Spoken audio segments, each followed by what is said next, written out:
Otep, bien-aimés frères et sœurs, vous connaîtrez la vérité et la vérité vous affranchira. Ça, c'est pas moi qui le dis, c'est la Bible qui le dit. Mais moi, je vous dis mieux.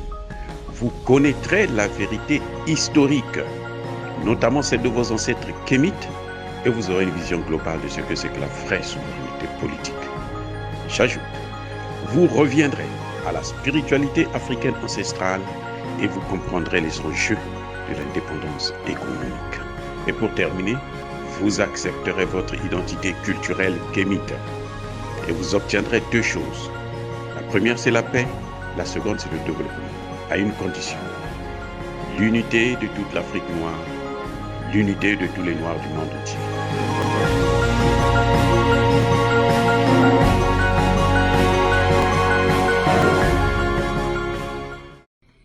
Otep à tous, bien-aimés frères et sœurs.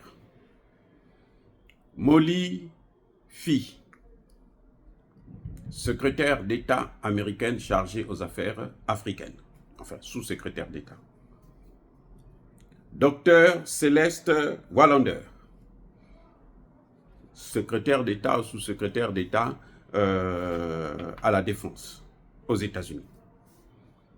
Général Michael Elliott Landley,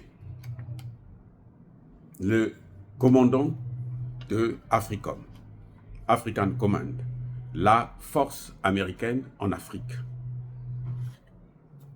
Ce sont des clandestins. Au Niger, là, ils sont venus en tant que clandestins. En principe, les policiers de la frontière du Niger avaient le droit de les expulser depuis la frontière. Non, repartez chez vous. Oui. Puis ils sont venus sans papier. Ce sont des clandestins. Ils ont juste donné une note. Mais ce n'est pas comme ça que ça se passe entre les États. Attendez. Ils ont un passeport diplomatique, oui, mais le passeport diplomatique n'exclut pas que tu puisses avoir le visa. Sauf si votre pays a des accords, hein, où bon, vous pouvez aller chez l'un, l'autre peut venir chez vous sans visa. Mais là, ils étaient clandestins. Pourquoi je dis ça? Parce qu'ils n'ont pas préparé le voyage avec l'ambassadeur du Niger aux États-Unis. Aux États-Unis, il y a un ambassadeur du Niger. Je veux dire, le Niger a un ambassadeur aux États-Unis. Donc, tant que vous ne parlez pas avec cet ambassadeur-là, pour organiser le voyage ensemble avec lui, parce que c'est lui qui vous donne le visa. C'est l'ambassadeur. Vous allez me dire que c'est le service consulaire. Le service consulaire plutôt, est sous la tutelle de l'ambassadeur. Le patron d'une mission dans un autre pays. Le patron d'une ambassade, c'est l'ambassadeur. Ce n'est pas le service consulaire, ce n'est pas le chef, le consul, non. Le consul, c'est une haute personnalité, mais il est sous la tutelle de l'ambassadeur. Si l'ambassadeur dit ne lui donnez pas le visa à telle personne, le consul là, ne donnera pas le visa. C'est l'ambassadeur qui représente le pays dans le pays là où il se trouve, dans le pays hôte. Ce n'est pas le consul. Le consul, c'est une fonction administrative qui consiste seulement à donner des visas. L'ambassadeur, c'est une fonction diplomatique. Oui, c'est ça le problème. Donc, à partir du moment où des diplomates d'un autre pays sautent l'ambassadeur pour aller dans son pays, il y a un problème de clandestinité là. Ce sont des clandestins. Ils méritaient l'obligation de quitter le territoire nigérien. Ils étaient au Niger de façon illégale. De même qu'ils avaient une base militaire qui était illégale.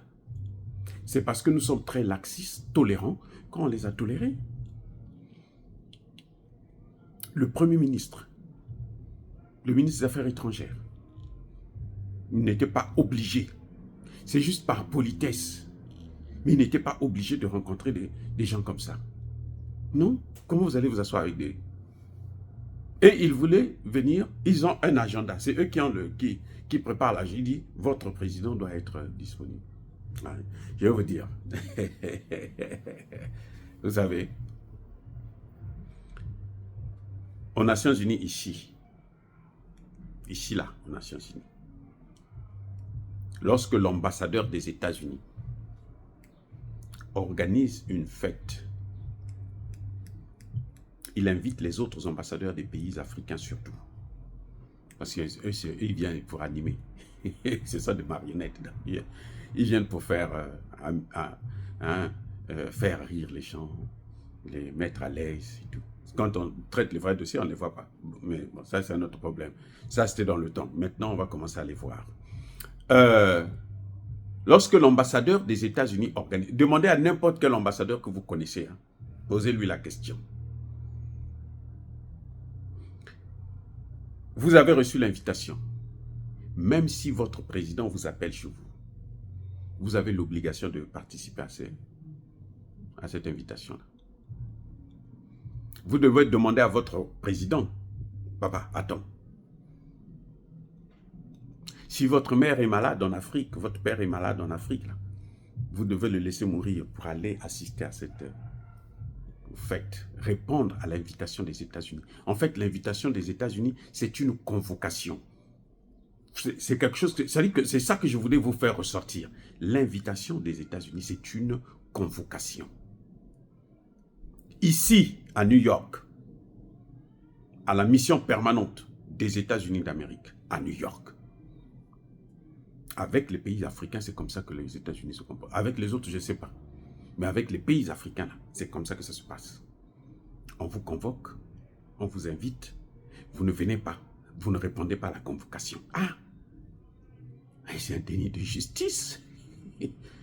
Nos ambassadeurs africains, tous les pays africains, surtout les pays francophones, les lèches, hein, je ne vais pas sortir des gros mots, mais en tout cas, les pays africains, là, francophones, machin anglophone, les petits pays là, le Rwanda, machin. Bon, les Rwandais, comme ils savent que, bon, eux, ils dépendent d'eux, donc, eux, ils n'ont pas un problème, ils sont là toujours. Mais les autres ambassadeurs, tu dois répondre. Si tu ne réponds pas, on te fiche. On t'attend la prochaine fois quand tu seras disponible. Quand tu vas venir, on doit trouver un moyen pour t'humilier devant tout le monde. Ce que je vous donne là, c'est la diplomatie américaine. La diplomatie américaine, c'est ça. Comment Madeleine Albright a choisi Kofi Annan? Ce n'est pas les Africains qui ont choisi Kofi Annan. Vous savez ça? Non, les gars. Ce n'est pas les Africains qui ont choisi Kofi Annan. Les Africains avaient demandé comment dirais-je, de donner encore un deuxième mandat à Boutros Ghali. Les Américains disent non, niet, on ne veut pas voir cet arabe-là. Après, les Africains ont choisi Amara Essi. J'espère qu'il est encore vivant. Vous pouvez lui demander. Monsieur Amara Essi, il avait été ambassadeur de la Côte d'Ivoire, ici à New York, représentant spécial, en fait, permanent de la Côte d'Ivoire à l'ONU. Les Africains ont choisi cela. Les Américains ont dit il est trop francophone. Et nous, on ne veut plus les francophones. Il faut que ce soit un anglophone. Et puis eux, ils cherchaient, parmi les diplomates, là, les grands diplomates, là, mais comment on va faire ici, là? Les Américains ont dit, ils tremblaient là. Ils étaient en train de transpirer dans leurs culottes. Vous savez ce qui s'est passé? Madeleine Albright, secrétaire d'État américaine, donc ministre des Affaires étrangères américaine. Elle vient dans la salle où tous les diplomates africains sont réunis. Ce qu'ils ont fait, le coup qu'ils ont fait, ils ont envoyé Kofi Annan dans les lieux, dans la salle. Et maintenant, elle rentre, C'est comme par hasard Kofi Annan qui vient l'accueillir. Et elle a embrassé Kofi Annan sur la joue. Alors que cette femme-là, elle tendait difficilement la main à un noir. Les ambassadeurs, nos ambassadeurs africains là, qui sont sérieux, ils vont vous le dire. C'est pas quelque chose... Nous connaissons ça, on était dans le milieu. Elle tendait rarement la main à un noir. Là, elle embrasse un noir. Le message était clair. Vous cherchez un secrétaire général, le voici. Et elle est ressortie, elle est partie. Les grands diplomates avaient compris que non, c'était Kofi Annan qui devrait être secrétaire général. Et ils ont dit, bon, prenons-le, puisque c'est lui que les Américains veulent. C'est comme ça qu'il a été. Donc voilà, ces gens agissent toujours comme des bandits. Il dit que c'est pas la diplomatie, ce que vous avez vu, c'est pas la diplomatie. Ce n'est pas la démocratie. On dit que Kofi Annan a été élu par les chefs d'État africains, les diplomates africains. C'est faux. C'est faux. Voilà les circonstances dans lesquelles Kofi Annan est arrivé, était secrétaire général de l'ONU. Donc ce que vous avez vu au Niger, là, ça devrait surprendre personne. Parce que c'est leur caractère. Ils violent toujours les lois.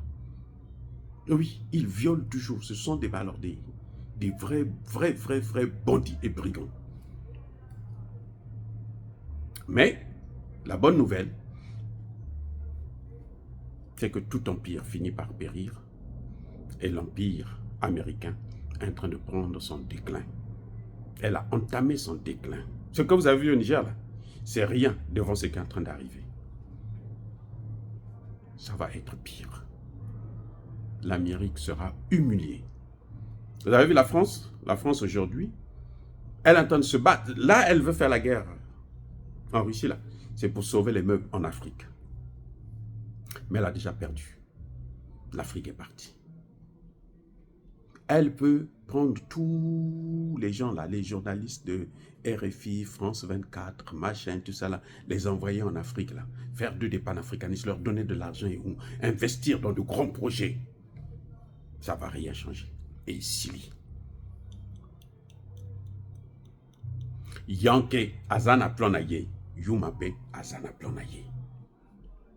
Vous savez, quand vous êtes en train de torturer quelqu'un là, vous êtes en train de taper là, la même personne là, vous, votre justice, c'est le taper. La même personne qui est en train de recevoir des coups là, votre victime là,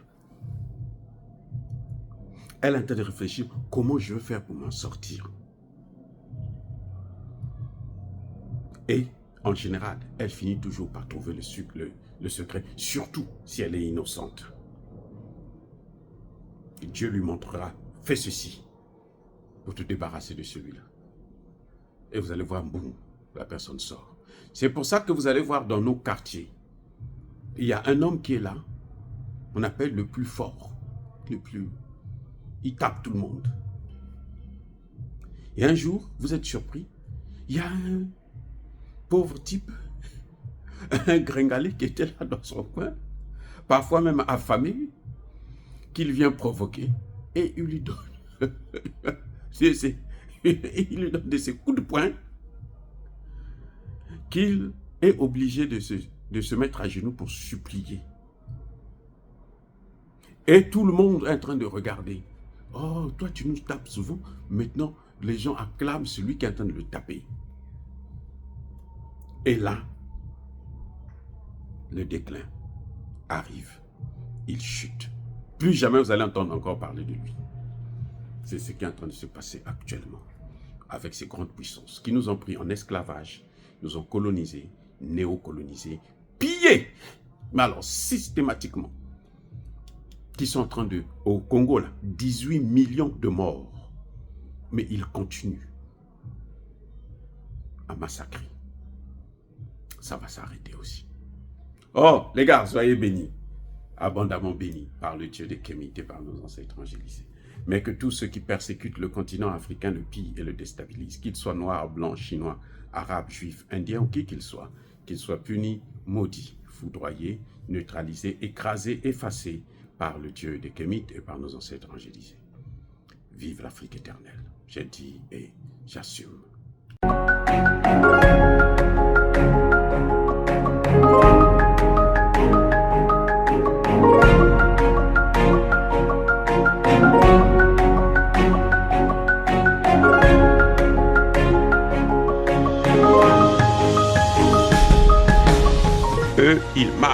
par la foi et non par la vue. Mais moi, je vous conseille vivement de marcher par la connaissance scientifique et historique, notamment celle de nos ancêtres kémites, par les 5 sens et par l'intelligence. Otep, vive l'Afrique éternelle et que Dieu vous bénisse. Abou Apia.